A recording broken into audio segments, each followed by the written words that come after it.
Bienvenidos a la economía de Deutsche Welle, soy Rosa Casals. Elon Musk ha hecho una oferta para comprar Twitter apenas unos días después de rechazar un puesto en el Consejo de Administración de la empresa. El consejero delegado de Tesla se hizo recientemente con una participación del 9% de Twitter y en una carta dirigida a la compañía ha hecho una oferta para comprar el resto por 43.400 millones de dólares. El propio Musk es un usuario entusiasta y tiene más de 80 millones de seguidores en la red social. En su carta asegura que la plataforma debe ser transformada y que él puede liberar su extraordinario potencial. Y con esta OPA hostil, Musk busca hacerse con la totalidad de Twitter. Nos vamos a Nueva York para más informaciones. Nuestra compañera Ana Nieto tiene los detalles. Ana, ¿cómo ha sido recibida esta oferta? Pues con muchas sorpresas, sobre todo en la forma, porque normalmente en OPAs hostiles como estas, que hace mucho tiempo que no se veían a estos niveles, uno llega con la estructura de la financiación muy preparada, muy hecha, y no es el caso, no ha sido así. Ahora solamente dice que la oferta es contingente a esta financiación. La otra cuestión es que el Consejo ahora está deliberando si aceptarla o no. Parece ser que van a optar por una posición defensiva y que la oferta es demasiado baja con respecto al precio que obtuvo la acción en su mejor momento. Los analistas están bastante divididos sobre la posibilidad de que esta oferta prospere y de hecho no saben muy bien cuál es la intención de Musk a estas alturas.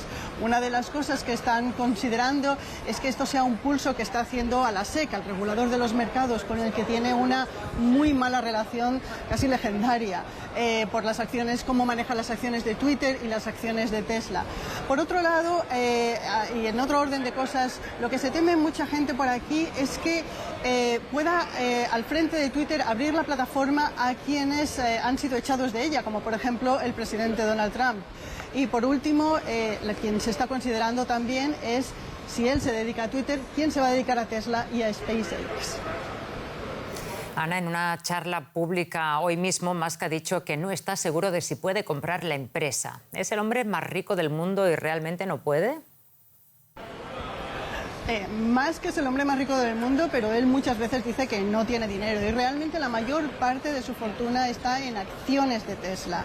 Él podría venderlas y financiar esta compra. Ahora bien, no tiene lo suficiente como para que mantener el control de Tesla en ese caso, y lo que tendría que hacer es probablemente pedir un préstamo contra esas acciones, con el aval de esas acciones. El problema es que hay restricciones para el dinero que podría conseguir y no sería suficiente.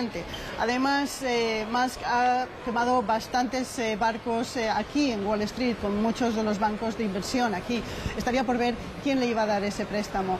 En una charla hoy, en las conferencias de TED, ha dicho que él tiene un plan B en caso de que no le salga la financiación que tiene planteada. Eso sí, no ha dicho cuál es el plan B.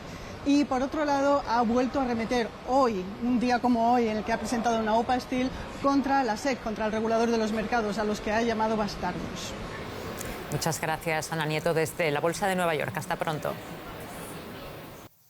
Las dos potencias económicas, Estados Unidos y Europa, adoptan enfoques diferentes para apoyar a sus economías en estos momentos tan complicados de crisis. El Banco Central Europeo mantuvo el jueves sin cambios sus tipos de interés. El organismo se enfrenta a un dilema, ya que la inflación en la eurozona alcanzó un nuevo máximo histórico en marzo del 7,5%, lo que normalmente provocaría una subida de los tipos, pero debido a la guerra en Ucrania las perspectivas económicas son inciertas. Por ello, el tipo de referencia europeo se mantiene en cero, invariable desde 2016. Por su parte, la Reserva Federal estadounidense, que aumentó los tipos un par de veces debido al mayor crecimiento económico, siguió el ejemplo del BCE a principios de 2020, disminuyendo también las tasas hasta niveles históricamente bajos. Sin embargo, el mes pasado volvió a subirlas un 0,5% para combatir la inflación.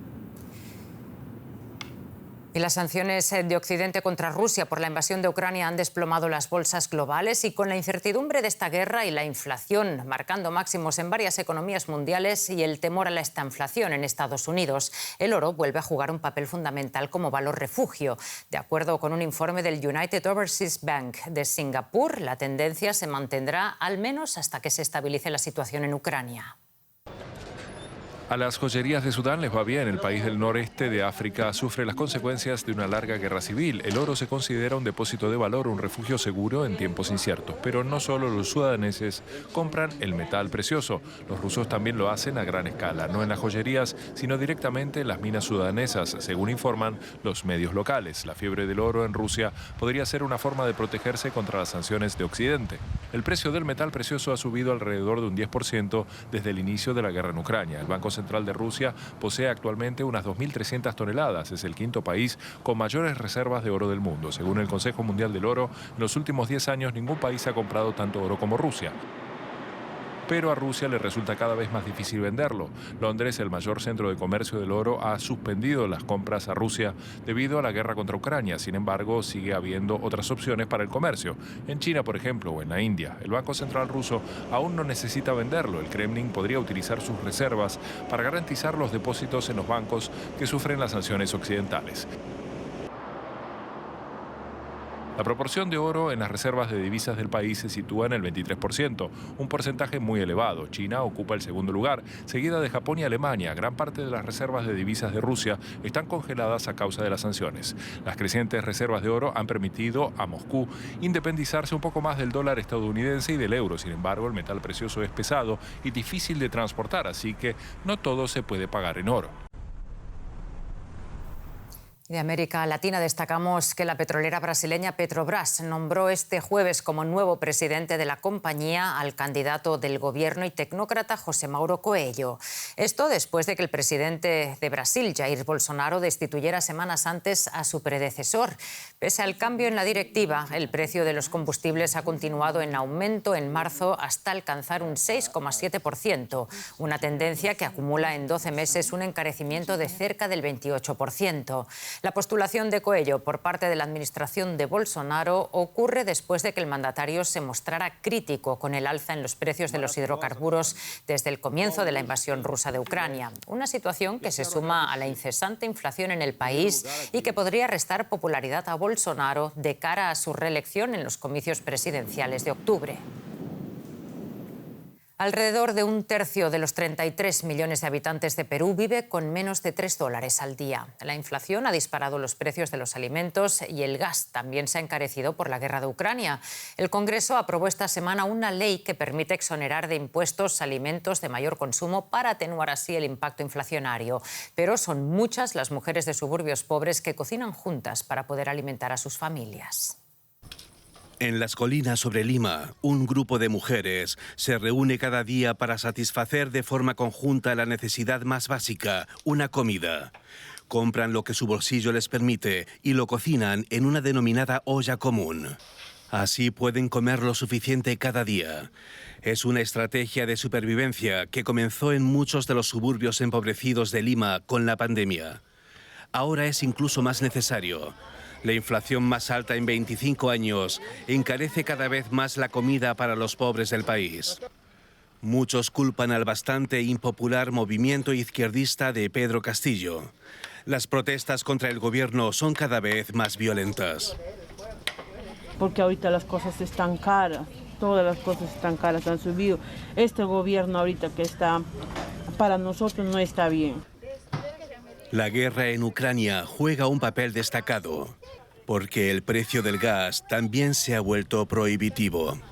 Tenemos cocina y como usted ha visto, pero el gas muy caro, joven. El gas nos dura solamente 2 días. 2 días y medio por ahí se dura y está caro, pero no ves como ve, también no tenemos para comprar, para cocinar y menos para comprar el gas, pues. Y sin señal de que vayan a llegar ayudas del gobierno, los grupos comunitarios que se reúnen para cocinar son cada vez más comunes y más vitales.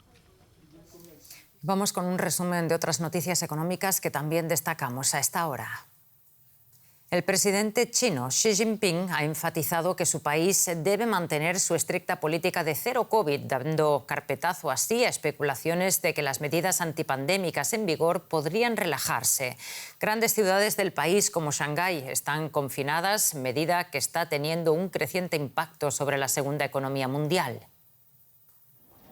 El Fondo Monetario Internacional planea recaudar al menos 45.000 millones de dólares para un nuevo fondo fiduciario destinado a ayudar a los países de bajos ingresos y los de ingresos medios.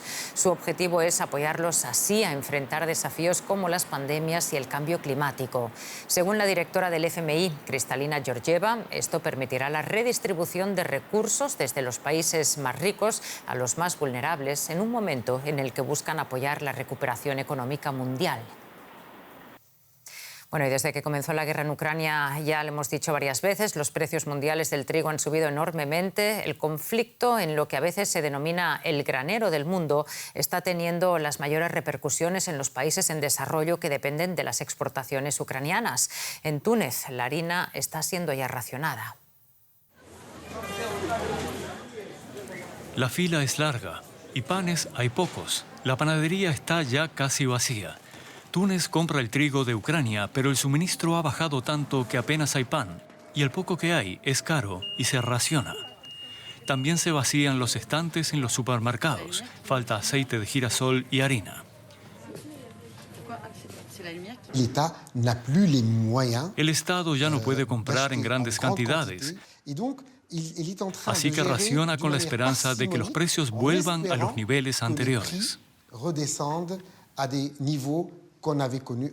Túnez cultiva también su propio trigo, pero mayoritariamente de durum, la variedad más dura que se utiliza para producir sémola o pasta, pero que no sirve para hacer pan.